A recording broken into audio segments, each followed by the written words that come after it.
Welcome students. So dear students, now we are going to study the praying hands chapter. It's the third video lecture of this chapter. In this chapter we are going to study the back exercise of this chapter. So you are advised to open the page number 36.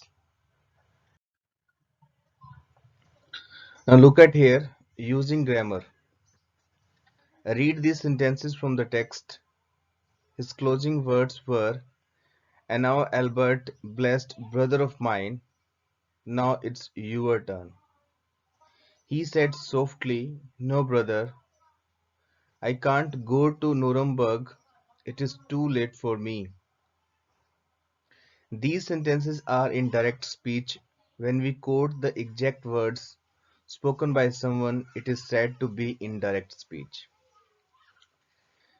Here we have to understand what are the direct speech and what are the indirect speech.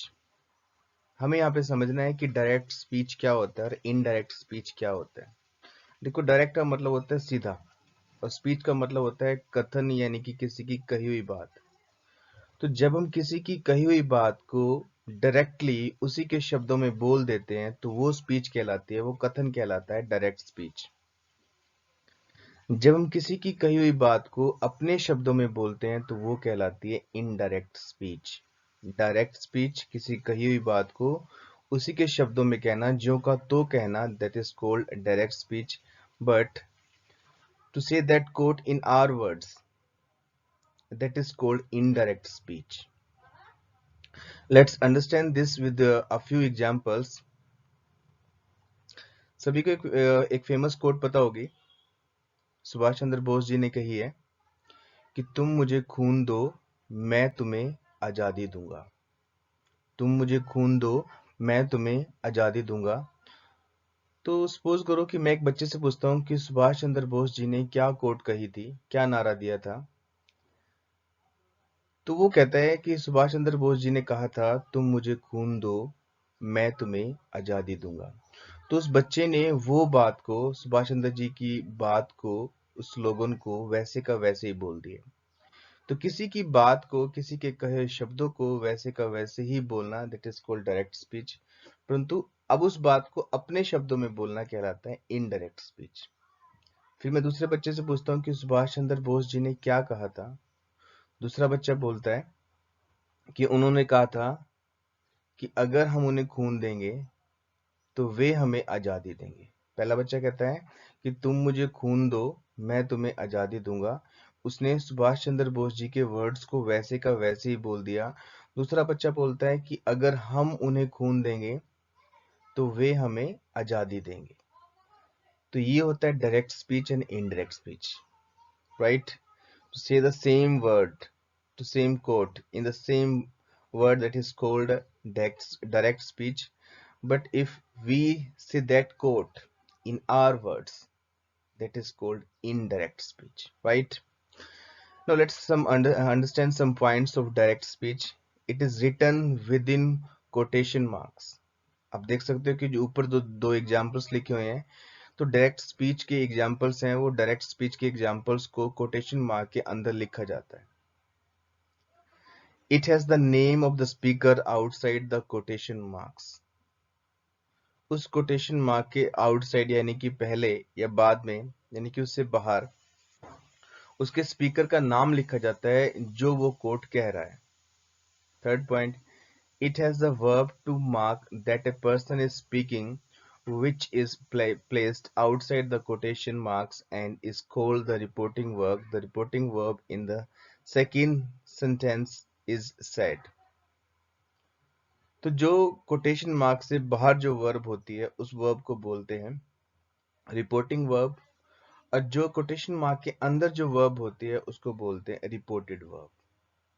Quotation mark के बाहर reporting verb, quotation mark के अंदर reported verb. जो quotation mark के बाहर वाला part होता है उसको बोलते हैं रिपोर्टिंग स्पीच। Reporting speech. जो कोटेशन मार्क के अंदर वाला पार्ट होता है उसको बोलते हैं reported speech. Reported speech, right? और यूजुअली जो वर्ब होती है, रिपोर्टिंग वर्ब होती है, वो स्टेट होती है, right? Now read the same sentences in reported speech. अब उन्हीं सेंटेंसेस को जो ऊपर लिखे हुए थे उन्हीं को अब हमने रिपोर्टेड स्पीच में लिखना है, यानी कि इनडायरेक्ट स्पीच में लिखना है। इनडायरेक्ट स्पीच को रिपोर्टेड स्पीच भी बोला जाता है। His closing words were that it was then the turn of his blessed brother Albert.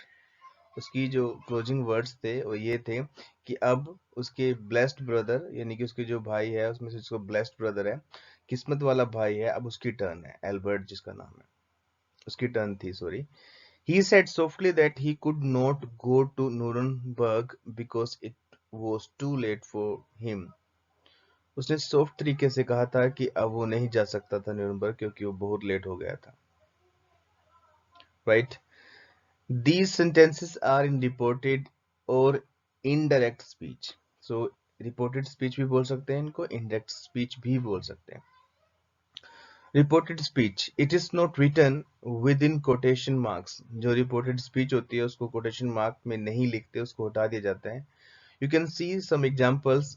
Direct speech, he said I work in a bank. Reported speech, he said that he worked in a bank. यानी कि direct speech में जो बात कही गई होती है, जो कथन कहा गया होता है, उसको हमें इन्वर्टेड कोमा यानी कि कोटेशन मार्क्स के अंदर रखना होता है, परंतु जब रिपोर्टेड स्पीच बोलते हैं तो कोटेशन मार्क हटा दिया जाता है। It is usually written with the conjunction that he said that he worked in a bank. Usually जब इसको लिखते हैं तो conjunction that प्रयोग करते हैं। conjunction का मतलब है कि दो पार्ट, दो वर्ड्स या दो सेंटेंसेस को जोड़ने वाला वर्ड, वो यहाँ पे that प्रयोग करना है हमने। The tenses, word order and pronouns are different from those in the direct speech.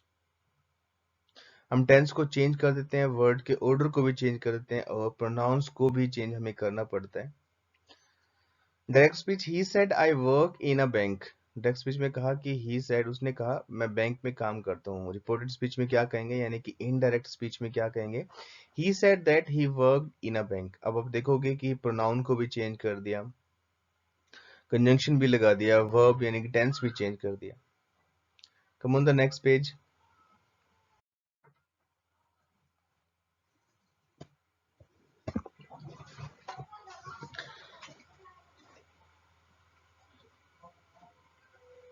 The pronouns change according to the speaker and the person spoken to. The tense of the verb in the reported speech must be changed. Look at the table. According to speaker हमें pronouns भी change करने पड़ते हैं। Next point है the tense of the verb, यानी कि verb के tense को भी चेंज करना पड़ता है।